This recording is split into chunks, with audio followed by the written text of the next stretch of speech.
은혜 받으실 하나님 말씀은 열왕기하 15장 1절로 7절까지 말씀입니다. 자, 오늘 말씀 제목을 이렇게 정했습니다. 이마에 새긴 운명, 영적 나병. 자, 이마에 새긴 운명, 영적 나병. 이런 제목으로 오늘 열왕기하 말씀 함께 은혜를 상고하도록 하겠습니다.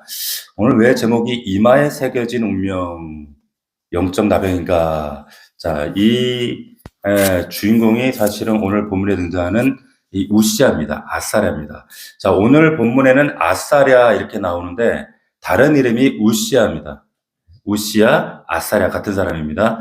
근데 이 사람 특징은 뭐냐면 인생의 전반전과 후반전이 아주 극명하게 달랐던 그런 왕입니다. 우리가 축구 경기를 보면 전반전하고 후반전 경기가 다른 경기들이 있어요. 예를 들면 여러분들은 뭐 축구를 좋아하시는 분들은 알지만 모르시는 분들은 또 모르실 거예요.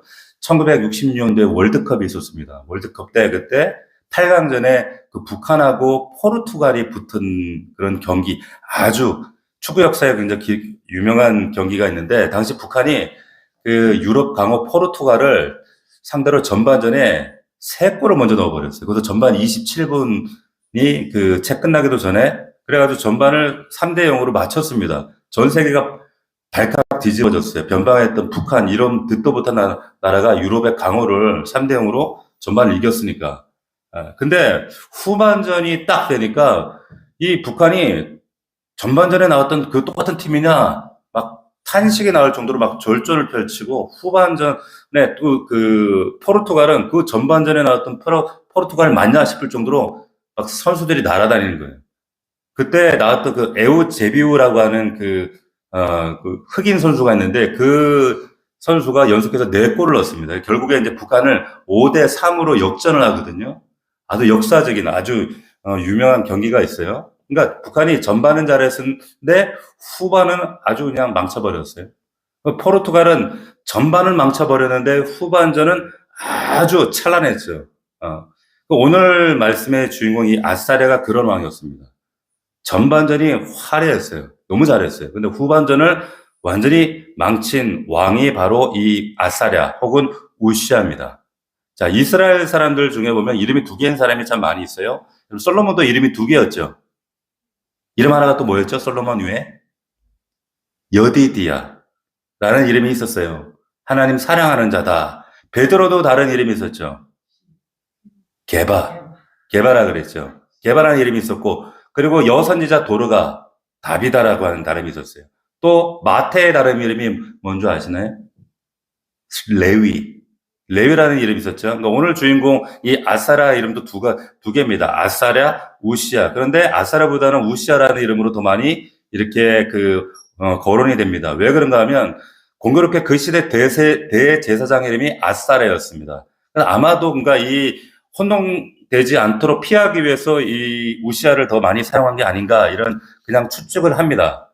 근데 어쨌든 저도 그래서 통일해서 지금부터는 우시아로 이렇게 제가 명명을 하겠습니다. 우시아 왕. 근데 이 우시아 왕이 말씀드렸던 것처럼 전반전하고 후반전이 극명하게 갈리는 그런 왕이었어요. 전반전에는 세상에 이렇게 훌륭한 왕이 있을까 싶을 정도로 너무 눈부시게 합니다. 근데 후반전은 어떻게 이렇게 어리석고 미련한 왕이 있을까 싶을 정도로 정말 탄식의 절로 나와요. 자, 이 우시아에 대한 기록을 우리가 오늘 열왕기하 그 본문에 7절밖에 안 나와서 우리는 자세히 모르지만 여기에 병행 성경이 있습니다. 어디예요? 역대기입니다. 역대기. 그래서 이 역대기 자체가 여러분 역대기가 열왕기에서 빠진 내용에 대한 보충이 바로 역대기입니다. 열왕기의 보충이 역대기예요. 그래서 70인역 성경에는 우리 성경에는 뭐 크로니클로 되어 있지만은 70인역 성경에는 이 역대기를 뭐라고 불렀냐면 파랄레이 포메나, 이게 무슨 뜻이냐면 간과한 일들, 그리고 빠뜨린 기록들, 이런 뜻이에요. 역대기가. 그러니까 열왕기에서 빠뜨린 것들을 보충한 책이 역대기다, 그런 말이에요.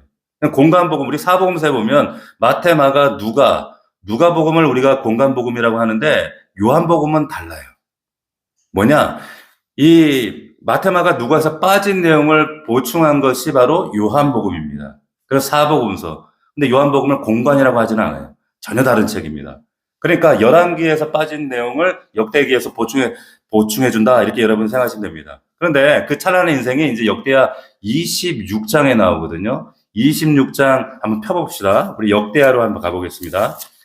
자, 오늘 역대하 이 열왕기하의 말씀은 역대하 26장으로 가면 자세하게 묘사가 되어져 있는데, 자, 691면에 있죠. 역대하 26장.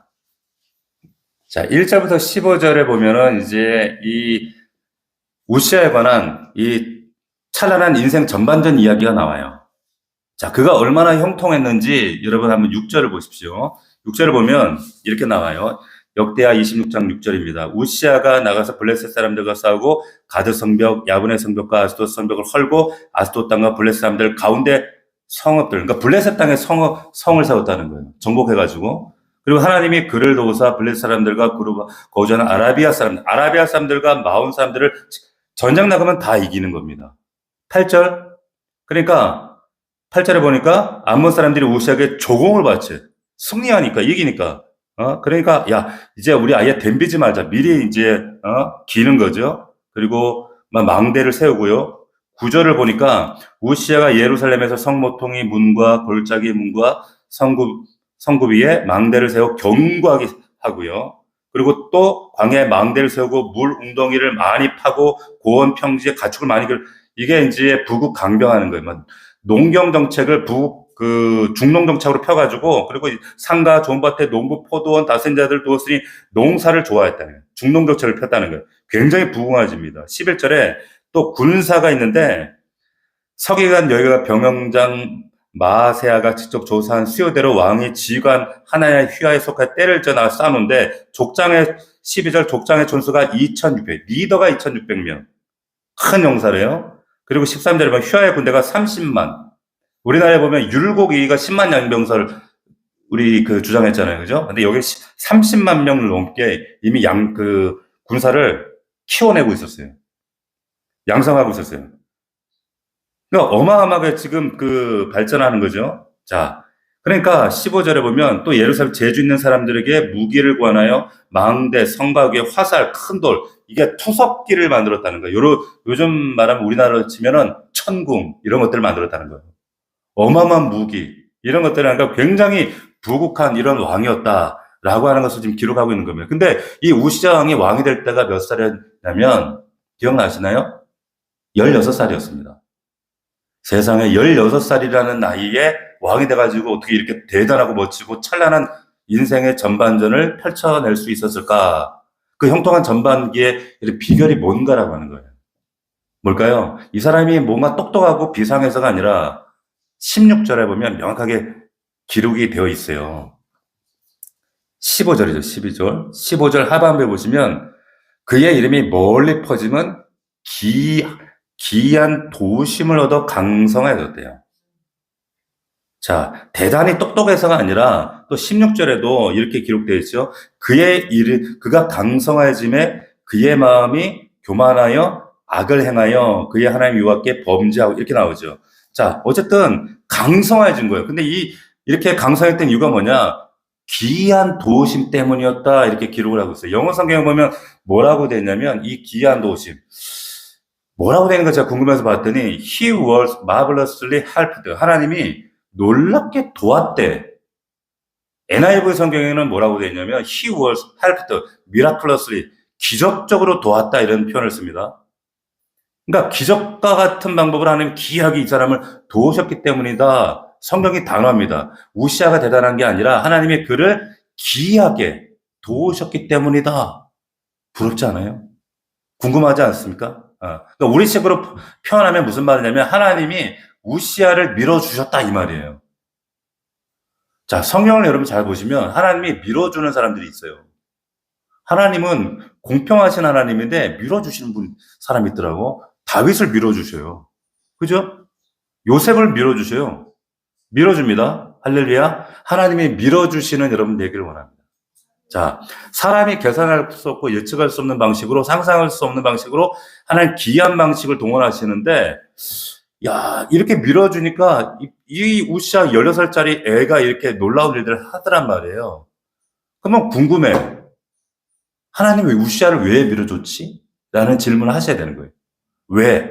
그 이유가 나옵니다. 4절을 보면, 여러분 26장 4절 보십시오. 우시아가 그의 아버지 아마샤의 모든 행위대로 여호와 보시기에 정직하게 행해요. 전반전입니다. 근데 여기서 중요한 게 그 다음 말씀 보면 정직히 행하는데 5절에 하나님의 묵시를 밝히 아는 스가랴가 사는 날에는 하나님을 찾았고 그가 하나 여호와를 찾을 동안에는 하나님이 형통하게 하셨다는 거예요. 자, 그러니까 분명히 성경이 명시합니다. 하나님의 이 묵시를 밝히 하는 영적 지도자 이 스가랴 사는 동안에는 하나님 찾았어요. 뭐 어려서도 하겠지만은 아버지처럼 이게 그래도 닮은 구석이 있었어요. 근데 그 찾을 동안에는 형통했대. 그 우시아의 찬란했던 전반전의 비밀이 다른 게 아닙니다.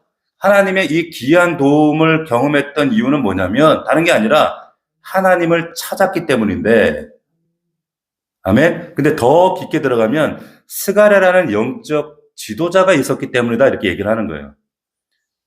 자, 이걸 보통은 사람들이 별로 인정하고 싶어 하지 않아. 나 혼자만 신앙생활 잘하면 되지 뭘. 하나님은 다 골방에도 계시는데 근데 그렇지 않습니다. 여러분 제가 누차 말씀드리지만 인생의 만남의 복이 참 중요합니다. 어떤 부모를 만나는가, 어떤 배우자 만나는가, 그리고 어떤 믿음의 동역자를 만나는가, 또 하나 어떤 영적인 목회자를 만나는가, 이거 너무 중요한 거예요. 그래서 근데 여기 말씀해 보면 더 중요한 게 뭐냐, 어두운 시대 하나님 묵시를 밝히 아는 스가랴 같은 리더를 만드는 게 중요하다는 거예요.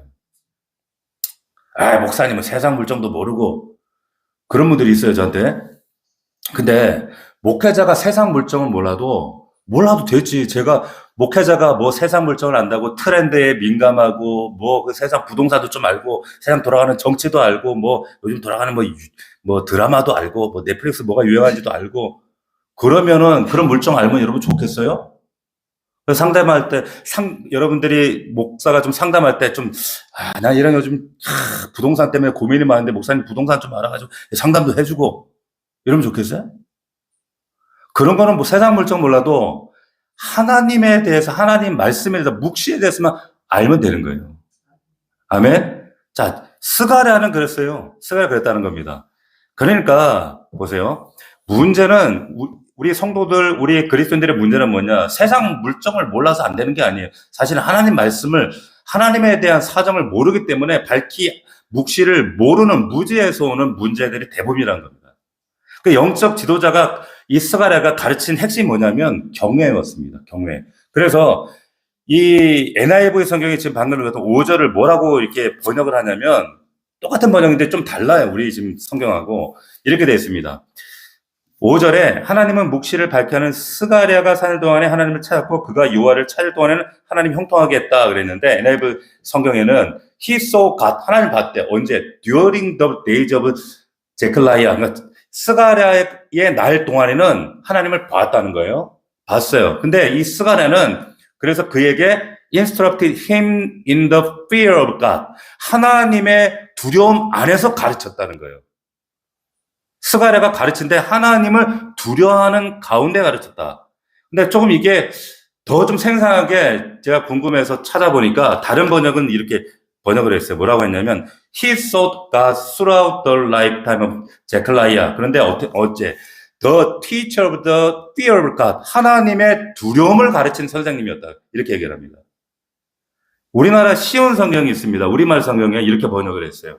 스가랴는 우시아에게 하나님을 두려워하는 법을 가르쳐 주었습니다. 이렇게 번역을 해놨어요. 그러니까 그 두려움, 경외심을 알았던 기간에는 형통하는 거예요. 자, 하나님이 세우시는 좋은 지도자가 누구냐? 하나님 두려워하는 법을 가르쳐 주는 목회자가 진짜 목회자예요. 자, 돈을 두려워하고, 세상 사람은 두려워하고, 자기 남편은 두려워하고, 아니요. 하나님 두려워하시기 바랍니다. 믿으면, 여러분, 제가 말씀드렸죠? 두려움의 대상이 바뀐다고. 바뀌어져야 돼요. 이게 복음의 능력이에요. 슬프게, 오늘 말씀 보니 어느 순간 하여튼 스가랴가 죽었나봐. 그랬더니 스가랴가 죽고 나니까 우시아에게 제일 먼저 사라진 게 뭐냐? 이 경외감이 사라졌어요. 하나님 두려워하는 마음이 사라지고 나니까 그래서 인생 후반전이 망쳐지는데 이따 보면 알겠지만 교만해서 하나님 앞에 제사장이 드리는 분향을 자기가 막 드립니다. 교만해서. 그러니까 뭐가 사라진 거예요? 경외감이 사라진 겁니다. 두려움이 사라진 거예요. 그러니까 스가랴가 이 스가랴라는 영적 지도자가 사라진 결과 두려움이 사라지더라. 자, 우리 하나님 좋은 분이죠. 우리 아버지죠.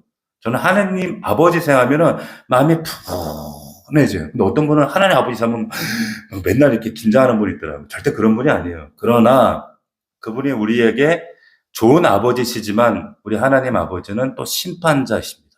할렐루야. 이거 잊어버리시면 안 된다는 거예요. 누가 나쁜 지도자냐, 목회자냐, 다 괜찮다는 거였어요. 괜찮다는 거예요.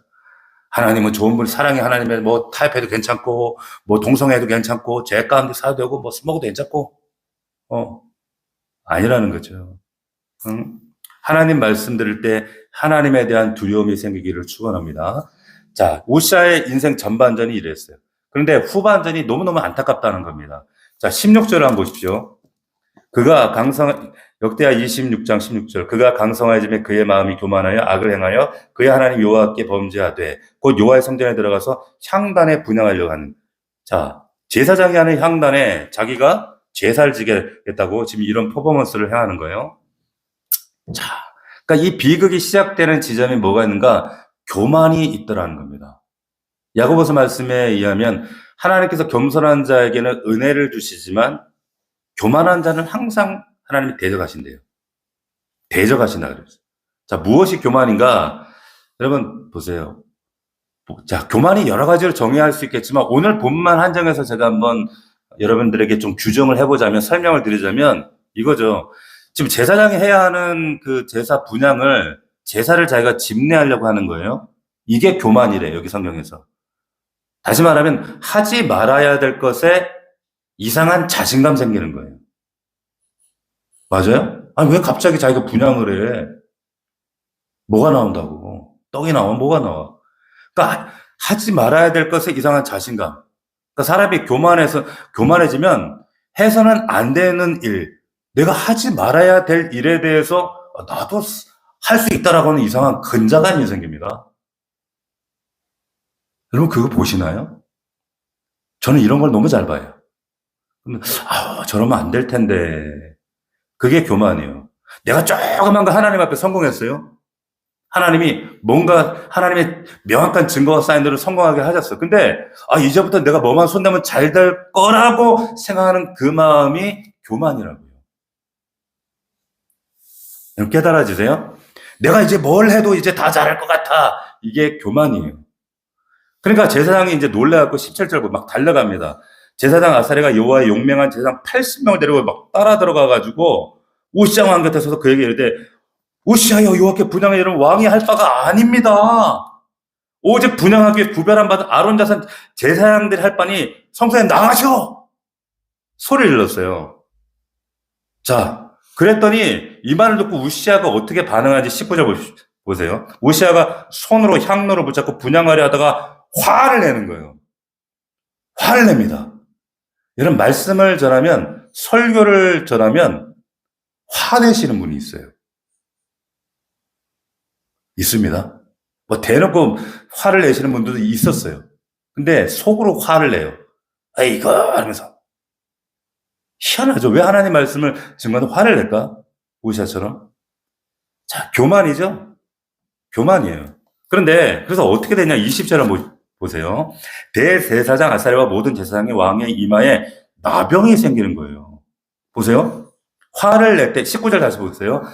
화를 내니 제사장이 화를 낼 때에 여호와의 안 향단곁 제사장들 앞에서 그의 이마에 나병이 생긴지라. 20절 대제사장 아사랴와 모든 제사장이 왕의 이마에 나병 생겼음을 보고 성전에서 급히 쫓아내어 어서 나가시오. 여호와께서 지시로 왕도 속히 나가니라. 이렇게 나옵니다. 이게 우시아 사건이에요.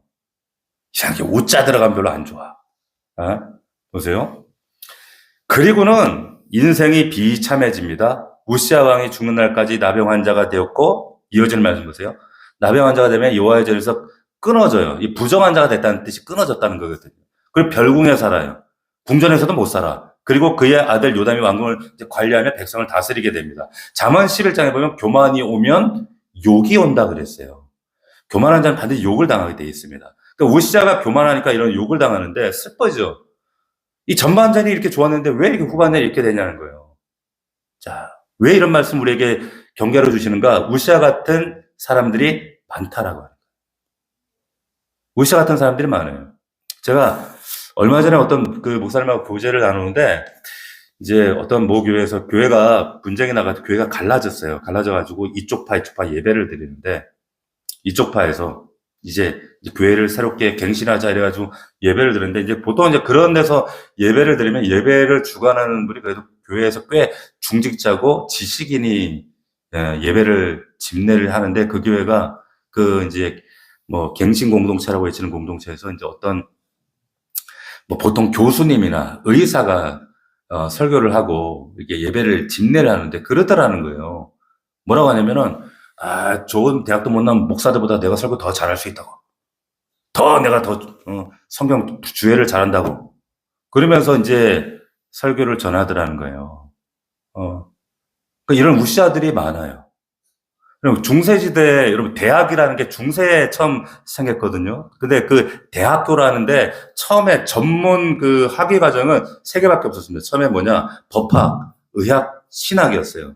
왜 그런 이유가 있습니다. 왜 그런가 하면 의사는 육체의 질병을 고치는 사람이에요. 근데 법률가는 뭐냐? 사회적 질병을 고친다는 거예요. 근데 목사는 뭐냐? 신학자는 뭐냐? 영적인 질병을 고치기 때문에 이 3가지. 그래서 이 3가지는 원래 학부 과정이 없었어요. 유럽에도 지금도 목회자는 석사를 해야 목사가 됩니다. 원래 학부 과정은 없어요. 의사도 마찬가지긴 하죠. 지금 다 뭐 또 6년제고 이렇게 하지만은 그러니까 미국이나 유럽 예전에는 학부 과정이 없었어요. 법학, 의학, 신학은 왜 전문가 양성이기 때문에. 근데 신기하지. 요즘에 법학자들 뭐 법률가들, 의사들은 굉장히 인정받는데 목회자들은 좀 별로요. 인정을 안 해. 하대요. 무시하는 시대가 된 거예요. 우스갯말을 막 그래요. 사익감으로 우리 딸이 만약에 의사라 그러면 의사 데려오면 주여 우리 가정에 어떤 이런 복을 주시나이다. 할렐루야. 법률가 판사를 데려 할렐루야. 주님 내 기도를 응답하셨습니다. 전도사 데려오면 주여 어떻게 십자가를 밟으면서 그런 시대가 돼버렸어요. 우리 신학교 다닐 때 그래서 우리 우리 친구들과 이제 우스갯말로 이제 목회자는 직업 순위에서 몇 순위일까? 항상 그런 얘기를 농담으로만 하고 그랬거든요. 근데 그때의 그 순위가 지금 더 받아갈 치지. 여러분, 우리 목회자들을 위해 기도 많이 해주셔야 돼요. 목회자가, 리더가 이 말씀과 신학이 희귀해져 버리는, 무시당하는 시대가 되면 그게 암흑이 되었다는 시대의 징조입니다. 사인이에요. 자, 근데 여기서 질문 하나 들어볼게요. 근데 왜 나병인가라는 거예요? 왜 나병인가? 그리고 왜 이마에 생겼을까요? 이마에? 여기 메시지가 있어요, 여러분. 이게 별거 아닌 것 같죠? 의미가 있습니다. 그럼 예를 들어 다른 징계도 있잖아. 뭐 다리 몽둥이를 분질러 온다든지 갑자기 여로보암 아들은 이 여로보암이 삐딱하게 나니까 아비아가 죽어버렸거든요. 뭐 이런다든지 뭐 가다가 뭐 사고가 난다든지 뭐 갑자기 병이 걸린다 이럴 수도 있는데 왜 하필 나병인가라고 하는 거예요. 왜 나병? 그것도 왜 이마인가? 이게 이유가 있어요. 왜 그런가? 레위기 13장에 보면 비밀이 있는데 이 나병에 관한 그 말씀에 보면 한번 들어보세요. 찾지 마시고. 만일 사람이 그의 피부에 무엇이 돋거나 뽀르주가 색점이 딱 올라오면 그의 피부에 나병 같은 것이 생기거든. 그를 누구에게 데려가야 되는가? 라면 곧 제사장 아론에게나 그의 아들 중 한 제사장에게 데려가라. 그 제사장은 그의 피부의 병을 진찰할지니 환부의 털이 휘어졌고 환부가 피보다 우묵해졌거나 그러면 이건 나병의 환부라. 제사장이 그를 진찰하여 부정하다 판결하라 이렇게 돼 있어요. 이게 나병 규례입니다. 레위기 13장에. 이게 우리 별스럽게 지나가지 않는데 이 말씀을 좀 우리가 연계해서 보면 자, 나병에 걸렸나 안 걸려 최종 판결하는 권위가 제사장께 있다는 거예요. 그러니까 제사장을 우습게 알던 지금 우시아가 지금 제사장의 일을 넘보려고 했잖아요. 무시하고 내가 분양하려고 했는데 하나님이 그걸 어떻게 해버리냐면 제사장 진찰 받아야 되는 나병 환자로 만들어버리시는 거예요. 이해가 되세요? 그러니까 교만해서 제사장 무시했는데 이제 이 사람이 뭘 해야 되냐면 그 제사장 앞에 가가지고 제발 이 병이 피병인지 아니면 진짜 나병인지 좀 이거 확정해 주세요. 지금 그렇게 하나님 만드시는 거예요. 다시 말하면 징계에도 메시지가 있다는 거예요. 다 또 질문이 생기는 거예요. 근데 왜 임하냐는 거죠. 보통 이게 나병이라는 건 신경계 질환이기 때문에 손끝, 코끝, 이런, 이게 귀 끝에부터 이게 말초신경이 망가지면서 이게 생기는 병이 이게 나병이라고 하는 병이거든요. 그러면 코나 발끝이나 손끝, 이게 막 손이 뭉개지잖아요. 그럴 수 있는데 왜 하필이면 임하냐는 거지. 이 우시아왕 이게. 왜 그런가? 출애굽기 28장에 보면 제사장 이마에 다음과 같이 기록이 하게 되어 있습니다. 뭐라고 되냐면 잘 들어봐요. 28장 36절에 보면 너는 또 순금으로 패를 만들어 도장을 새기는 법으로 그 위에 새기되 여호와께 성결 holiness to the Lord 이렇게 여호와께 성결이라는 걸 쓰라고 되어 있어요. 그래서 이 패를 아론의 이마에 두어 그가 이스라엘 자손이 거룩하게 드리는 성물과 관련된 죄책을 담당하게 해라. 그 패가 아론의 이마에 늘 있으므로 그 성물을 여호와께서 받으시게 될 것이다. 자, 그러니까 놀랍게도 제사장 이마에 뭐라고 쓰는가? 너는 여호와께 성결한 자다, 구별된 자다, 거룩한 자다. 자, 제사장. 근데 이런 제사장을 우시아가 무시했단 말이에요. 근데 하나님이 그의 이마에다가 나는 부정한 자다 박아버리시는 거예요. 그래서 징계인 거예요. 야, 나 이 말씀을 그 묵상하면서, 야, 우리 하나님 진짜 대단하시다. 대단하시다. 이런 생각이 들다. 놀라운 징계죠?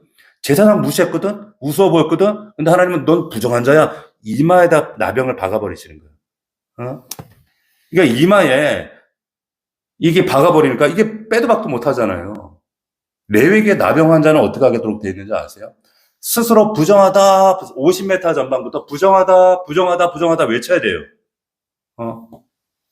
근데 이거는 감출 수 없이 이마에다 해버리시는 거예요. 그러니까 징계에도 메시지가 있더라. 여러분 잘 들으십시오. 하나님은 누구에게 은혜를 주시는가? 겸손한 자에게 은혜를 주십니다. 할렐루야. 얼마나 고단하고 힘들고 한 주간의 삶에 분주하셨어요. 말씀 앞에 겸손히 여러분 이 자리에 나오시는 게 참 하나님 은혜예요. 은혜입니다. 우리의 영혼은 혼만 있는 것이 이 영은 하나님의 영인 말씀을 들을 때 영이 살아납니다. 할렐루야. 그 하나님이 여러분들을 세워주시는 거예요. 여러분 보세요. 사도 바울이 그래서 이 은혜, 이 교만하지 않고 이 은혜를 유지하려고 얼마나 애를 썼냐면 그래서 이 교만하지 않도록 고린도전서를 쓰여진 기간이 AD 55년입니다. 대략적으로 좀 초기, 그 전도 여행 초기에 쓰여진 건데 그때 바울이 자기를 뭐라고 소개했냐면 맨 나중에 만삭되어 난자 같은 내게도 보이셨는데 나는 모든 사도 중에 모든 목사님들 중에 내가 제일 작은 자다 그랬어요. 그런데 이제 조금 뒤에 6년, 5, 6년 후에 쓰여진 책이 에베소서에 보면 놀라운 고백을 하는 이렇게 얘기해요. 모든 소대, 앞에, 이 고린도전서에는 모든 목사님 중에 내가 제일 작은 자다 그랬는데 에베소에 가면은 내가 모든 성도 중에서 내가 특히 작은 자보다 더 작은 자다. 근데 그 뒤에 쓰여진 것이 이제 65년, 그 4, 5년경에 쓰여진 디모데전후서. 이제 디모데전후서는 바울이 마지막 순교 직전이거든요. 근데 그때는 뭐 하라고 했냐면 자기를 어떻게 소개하냐면 미쁘다 모든 사람이 받을 만한 이 말이여 그리스도 예수께서 죄인을 구원하시려고 세상에 임하셨도다. 그런데 나는 죄인 중에 괴수니라. 괴수라는 거야, 괴수. 갈수록 이 표현으로 자기 인생을 마무리합니다. 더 겸손해지는 거예요. 그러니까 하나님 더 사랑하시는 거예요. 예수님 처음 믿을 때보다 더 겸손해지시기를 축원합니다. 겸손한 사람 옆에 가면 같이 겸손해지잖아요. 우리도. 같이 옆에 있고 싶잖아요. 뭔가 예수님의 향기가 나잖아. 근데 우시아는 반대대. 강하면 강하고 잘 나가면 잘 나갈수록 교만해졌어요. 그러니까 찬란했던 전반전이 후반전은 완전히 망쳐진 걸 끝나는 거죠. 이 우시아가 딱 보면은 그런 분들이 있어요. 말씀 앞에서 우리 자신을 보셔야 됩니다. 우리의 인생은 어떻게 살 것인가?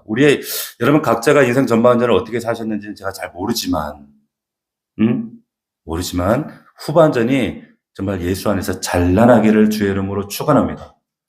정말 아름다우셨으면 좋겠어요.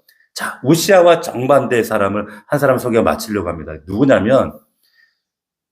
누구냐? 이 사람이 우시아와 관련이 있어. 왜 그런가 하면 우시아 시대 통치하던 이 시대의 선지자였어요. 제가 주일날도 잠깐 언급했어요. 이때 우시아 시대 등장했던 선지자가 누구? 스가랴 말고. 누구?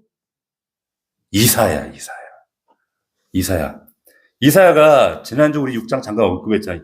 이사야 6장에 보면 우시아가 죽던 해에 내가 본즉 그러니까 우시아 백성이었죠. 이 이사야가 주께서 높이 들린 보좌에 앉아 있는데 주의 옷자락이 성전에 가득한 환상을 보는 거예요. 이사야를 부르시는 환상이죠. 부르심의 환상이 이사야 6장이에요. 근데 막 스랍들이 모셔서 그 6날개가 확 펼쳐지고 그 둘로는 막 하나님의 영광을 참아 볼 수 없어가지고 둘로는 이렇게 얼굴을 가리고 둘로는 발을 가리고 부정한 것을 가리고 그리고 막 날개 이렇게 나는 거야. 그러면 날면서 찬송을 부르는데 뭐라고 하냐면 거룩하다 우리 찬양하죠. 거룩하다 그 찬양 이사야 6장이에요. 이 놀라운 천상의 임재를 이사야가 딱 보는데 만군의 여호와의 그의 영광이 온 땅에 충만하도다. 막 문지방이 흔들리고 성전이 막 흔들리는 그 장면 가운데 임재 가운데 들어갑니다.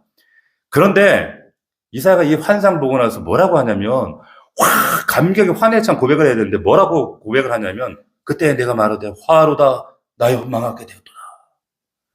나는 입술이 부정한 사람이요 나는 입술이 부정한 백성 중에 거주하면서 만군의 여호와 하나님을 배웠습니다. 막 탄식을 하는 거예요. 이게 왜 중요하냐면 잘 들으세요. 제가 이 얘기를 주일날 왜 어떤 말씀과 연기했죠? 들보 얘기하면서 얘기했잖아요. 이사야가 이때 들보가 빠져버리는 거예요. 우시아 왕이 나병환자입니다. 나병환자가 부정한 자예요. 부정한 왕 밑에서 이사야가 통치를 받고 있었어요. 그러니까 지금까지 우시아는 부정한 놈, 나쁜 놈 이러면 누굴 생각했냐면 우시아 왕 생각했단 말이에요. 우시아만 생각했어요. 근데 이사야가 그 거룩하신 하나님의 정말 어미로우신 하나님의 영광 가운데 탁 들어가니까 그 바라보는 순간, 임재를 보는 순간 내가 부정하구나. 우시아만 부정한 줄 알았는데 내가 하나님 보시기에 부정한 자였구나. 들보가 빠져버리는 거예요. 이 깨달은 뒤에 이사야의 인생 후반전이 달라지는 거예요. 6장 초반에 보면은 6장에 보면은 앞에 1장, 2장, 5장까지 어떻게 나오는지 아세요? 보면 이사야의 외침의 핵심이 뭐냐면 막 사람들이 죄를 짓잖아요. 나라가 이렇게 망하게 되고 포로로 끌려가고 지금 개판인데 막 정죄합니다. 그래서 이사야 5장에 보면 막 이런 말이 나와요. 가옥에 가옥을 넣으며 전투에 전투를 넣으며 거주할 화이스전. 그러니까 말대로 막 사람들이 오로지 부동산. 집인데 또 집 사고 계속 땅 사고 화이슬진저. 그리고 11절에 독주를 마시며 반격도로 포도주에 취하는 자들. 화이슬진저. 또 18절에 보면 거짓끈을 삼아 죄악을 끄는 자들. 네 번째, 악을 선하다며 선을 악하다는 자들. 화이슬진저. 다섯 번째, 지혜롭다 하나 스스로 명철하고 교만한 자들. 화이슬진저. 그리고 여섯 번째, 술 이야기가 두 번이나 나옵니다. 포도주를 마시기에 용감하며 독주를 잘 빈 자들. 오로지 자기 애에 빠져서 자기 쾌락으로만 사는 자들. 오로지 나. 화이슬진저. 그러니까 이사야가 이 하나님 말씀 받아가지고 이 부정하고 타락한 이 세대 사람들을 신랄하게 막 지적을 했어요. 비난을 했단 말이에요. 이게 이사야 사역의 전반이었어요. 귀한 사역이죠. 회개 설교를 했으니까. 근데 6장에서 놀라운 경험을 하는 거예요. 이사야가 그놈들만, 우시아만, 백성들만 부정한 줄 알았거든. 근데 알고 봤더니 화 있을 진저 나요. 내가 부정하다 말이야. 내가 하나님 거룩한 빛에 딱 들어가니까 나의 추함이 보이는 거예요. 내 더러움이 보이는 거예요. 내 교만함이 보이는 거예요. 내 부정함이 보이는 거예요. 그래서 외치는 겁니다. 하나님 아버지, 내가 부정한 자입니다. 근데 이때부터 이사야 사역이 전반과 후반에 딱 갈라집니다. 핵심은 주님과의 깊은 만나면 돼. 내가 망할 존재라는 것, 내가 죄이라는 걸 깨닫게 돼요. 이런 은혜가 있기를 주의 이름으로 축원합니다. 이게 복음이에요. 우리가 정말 복음 앞에 서면 그 빛이 너무 강렬해서 여러분 정말 그 앞에 내 안에 모든 것이 드러나게 될 때 이게 기쁨과 감격과 수치와 즐거움과 모든 복합적인 이 감정들이 그 하나님 앞에서 정말 압도될 수밖에 없는 그 어미로움 앞에 우리가 쓰러지게 됩니다. 이런 그런 경험 있으신가요? 그런 은혜를 구하기 이 자리에 나오신 거예요. 그런 은혜를 날마다 은혜 가운데 나아가 경험하게 되면 우리가 담대해져요. 그리고 우리 인생의 후반이 새로워지고 변화되어집니다. 달라집니다. 하나님의 쓰심이 달라집니다. 나는 주님의 은혜, 긍휼과 용서가 필요한 사람이라는 것을 깨닫는 밤이 되기를 예수 그리스도의 이름으로 축원합니다. 할렐루야. 오늘 말씀을 통해서 정말 이 인생의 전반이 아니라 후반을 아름답게 하나님 은혜로 발견하고 누리는 여러분들 되기를 주의 이름으로 축원합니다. 축복합니다. 기도하겠습니다. 이 시간 함께 기도하겠습니다. 기도할 때 하나님 오늘 우시앙을 통해서 이 아사랴를 통해서 하나님 주시는 우리 각자에게 주시는 주의 음성이 있는 줄 믿습니다. 하나님 교만하지 않게 하옵소서. 인생의 전반에 하나님 정말 하나님 앞에 아름답게 쓰여졌지만 후반에 하나님 교만하여져서 하나님 하지 말라고 하는 해서는 안 되는 일에 하나님 근거 없는 자신감으로 분양하려고 했던 이런 교만함이 우리의 일상에도 수없이 일어나고 있습니다. 아버지 하나님 하지 말아야 될 것에 대한 분명한 의식을 하나님 우리 갖게 하여 주시옵시고 말씀을 통해 우리의 가정과 우리의 삶의 관계와 자신의 영혼을 아버지 들여다보게 하시고 반성하게 하시고 성찰하게 하시며 말씀을 통해 다시 한번 하나님 앞에 겸손하게 엎드리는 우리 사랑하는 주의 종들 될 수 있도록 하나님 인도하여 주옵소서. 아버지 하나님 나라와 민족을 위해서 또한 우리 교회를 위해 기도합니다. 하나님 이 시대에 쓰시는 하나님의 사람들로 세워주옵소서. 아버지 말씀하옵소서. 아버지 이 시간에 우리의 사랑하는 다음 세대 우리 아들 딸들이 다른 세대가 아니라 다음 세대로 믿음으로 이어갈 수 있도록 역사하여 주옵소서. 우리에게 허락하신 기도의 제목들 한 가지 하나하나마다 주의 뜻과 주의 은혜를 주의 사랑하심을 주의 길을 분별할 수 있도록 역사하여 주옵소서. 간절한 마음으로 우리 주여 세 번 부르고 뜨겁게 주의 지성소 안으로 함께 나아가길 원합니다.